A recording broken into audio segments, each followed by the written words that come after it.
So you have a guy mountain up there that is watching you with binoculars.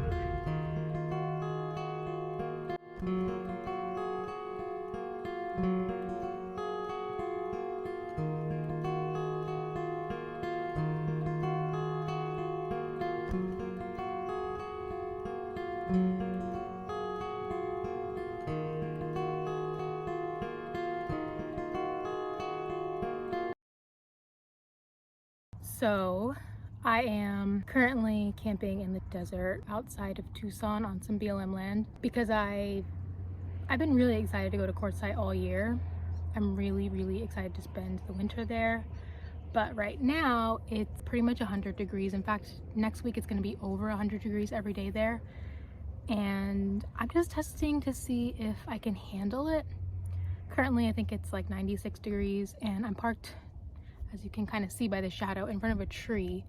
The one tree I found in the desert, thank God. If there was not a tree here, I don't think I would make it. It's really hot. I also kind of just needed some space to myself. I've been, oh my God, I'm getting bit by fire ants. What the hell?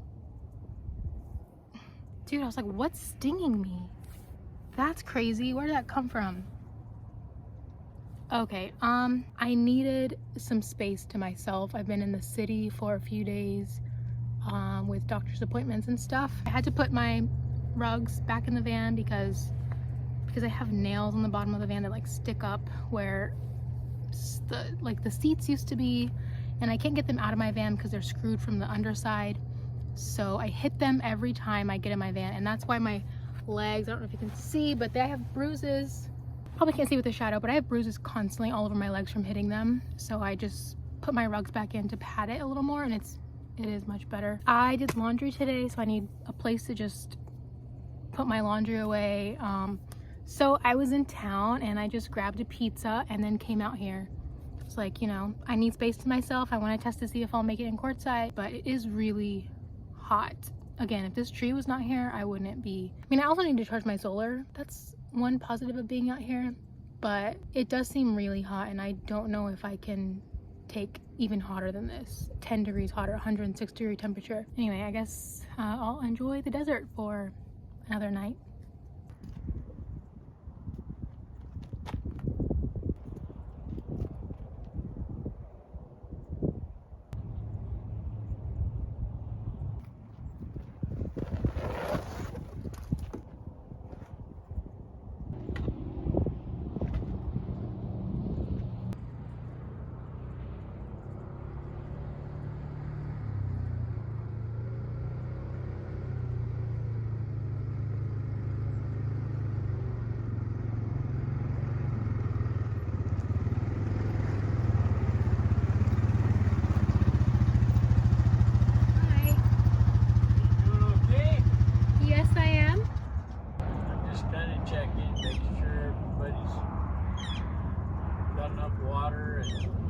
Oh, okay. Are you a ranger or? No, I just live close. Oh, okay. So I kind of come out and check, make sure, because I know there's a lot of people that come out here that don't have a lot. I'm fine right now. I don't know if I'll stay here, but I just wanted to check it out and see.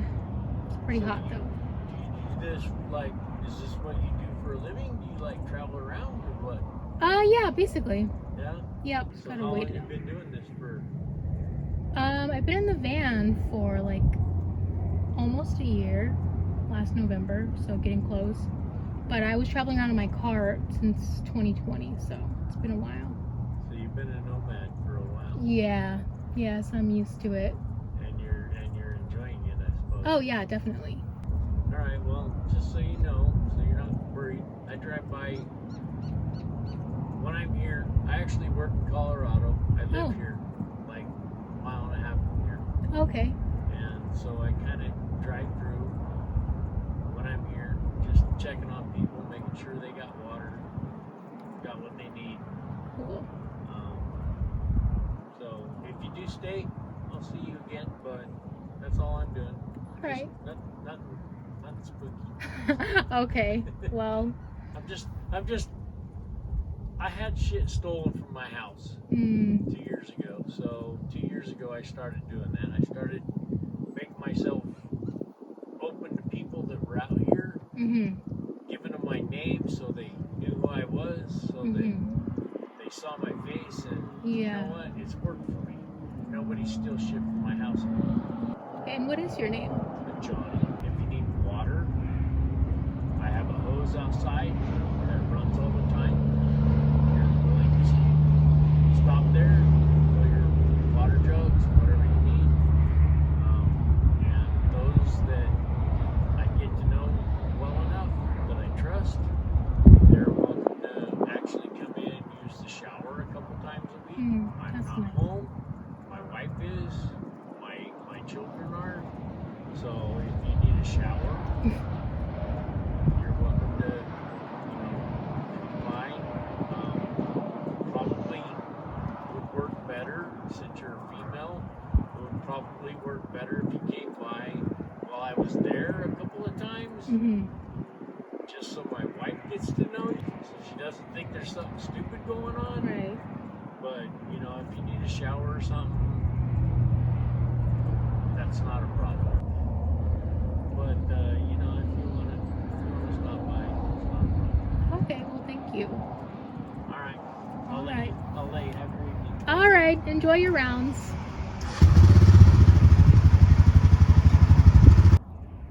I was just about to start talking about how the good thing about being out here at this time of year that there's no one else out here. As you can see, there's no RVs in the background or anything.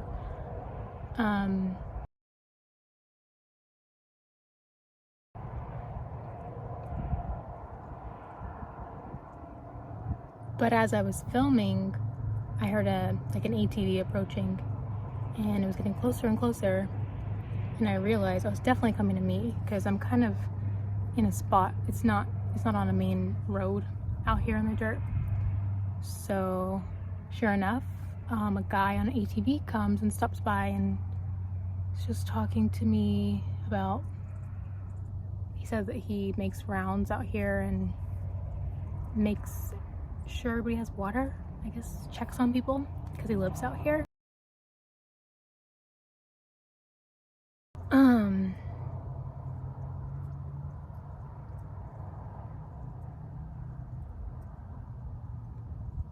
And he was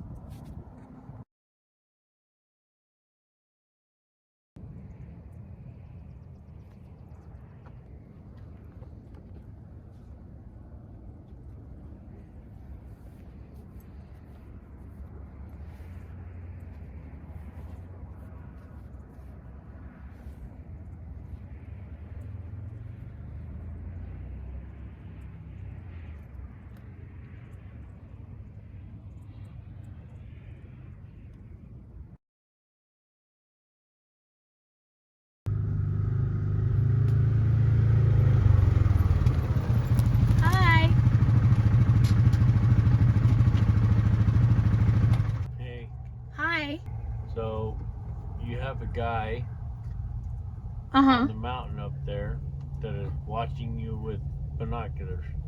Okay, well, that's unnerving. Well, I guess I won't be staying. Well, it's not that you can't stay. Just, I'll be honest with you. Yeah. The other side of the mountain is safer. Really? Yes. Okay. He's driving a older Dodge pickup. And he told me he comes out here and offers water. To people. But I would stay away from him. He told me he parks up there and looks around to see who might need water, who might need this, who might need that. And I was like, I turned and looked and went, well, her fucking camper is right in the open. Yeah. So did you catch him watching me, or did he just tell you that he was watching me? When I pulled up, he had his field glasses up looking this direction, and I was like, what are you looking at? Yeah. Well, I'm just looking to see if there's anybody that needs water. So anyway, he's See that white truck underneath the tree? I'm right in the tree view, so. All right, come out here and I'll show you. Just so you know. Yeah, it's also just odd that there's not really anybody out here. Get a good description of that truck. It was a white truck. It's white and burgundy.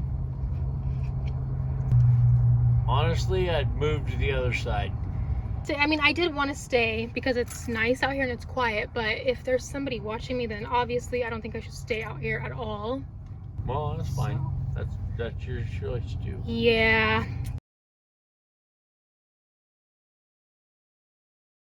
That's really sucks. It was really nice out here, but well, at least I got to put my laundry away. It's always easier to do housekeeping out in the open rather than in the city somewhere. So just finishing up my laundry and then I'll probably have to leave, but that's okay.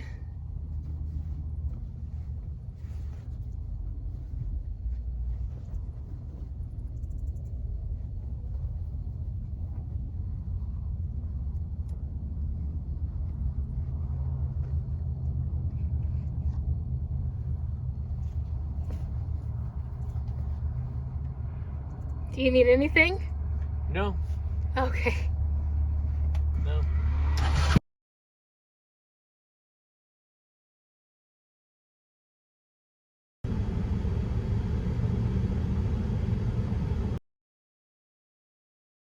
I just drove as far as I could away from the desert BLM land. So the guy that I was talking about earlier, the one who stopped to see if I need water, came back.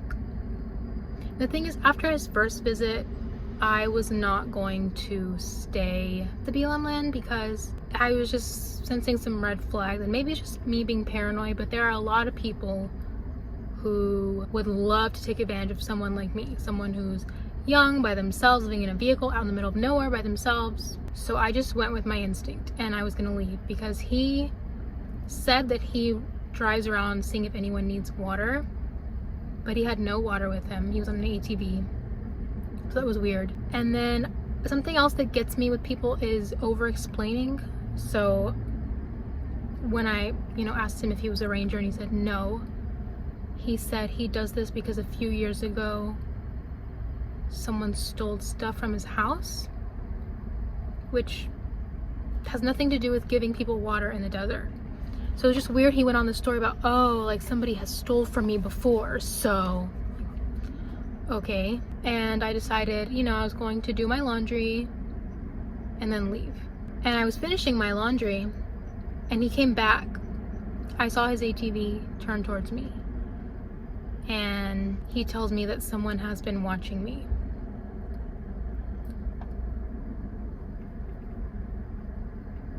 It was just weird because he said that the person who was watching me claims that they give people water who need it.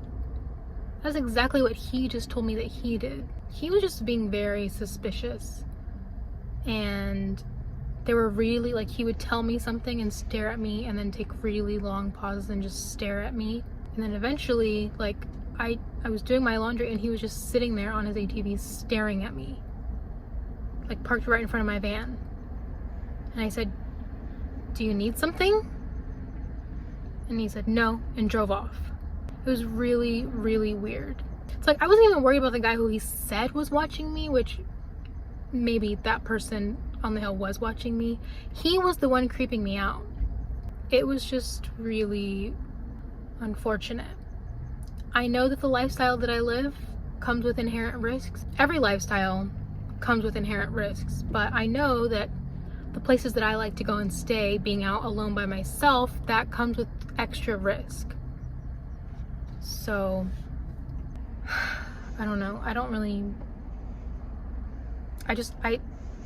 As soon as he left, I threw all of my shit in my van. I got my solar panels, my generator, I threw everything off. I took my window covers down and I just booked it to town and drove as far away from that side of town as possible.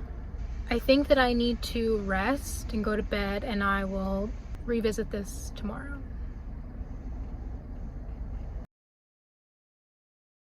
Okay, here's my reassessment. Fuck that guy, dude. The more I thought about it, the creepier he got. Like, serious Ted Bundy vibes. Serious Ted Bundy vibes if Ted Bundy was not charming and bad at lying. John Wayne Gacy vibes. John Wayne Gacy vibes if he was into young women and not little boys.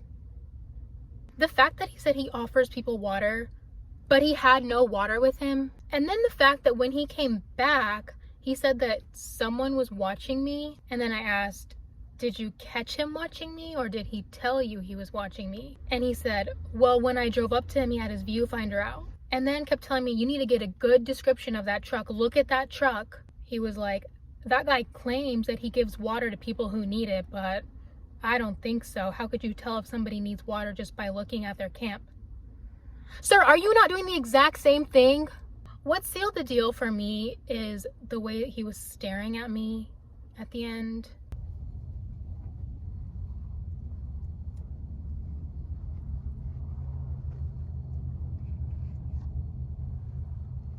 He also kept trying to get me to park on the other side of the hill, which is a lot more open. Personally, I think that he was going to try something and frame whoever it was in the truck for it. What he was going to try, I don't really know. There are multiple options. But I tell you what, if you think that I am some young, naive, helpless woman living in a van, fuck around and find out. I am full-blooded Texan, raised by 2 military parents. And I'm pretty sure Arizona is a stand your ground state, so that's all I'm gonna say about that. Anyway, that definitely stressed me out, so I'm going to try to climb all my worries away.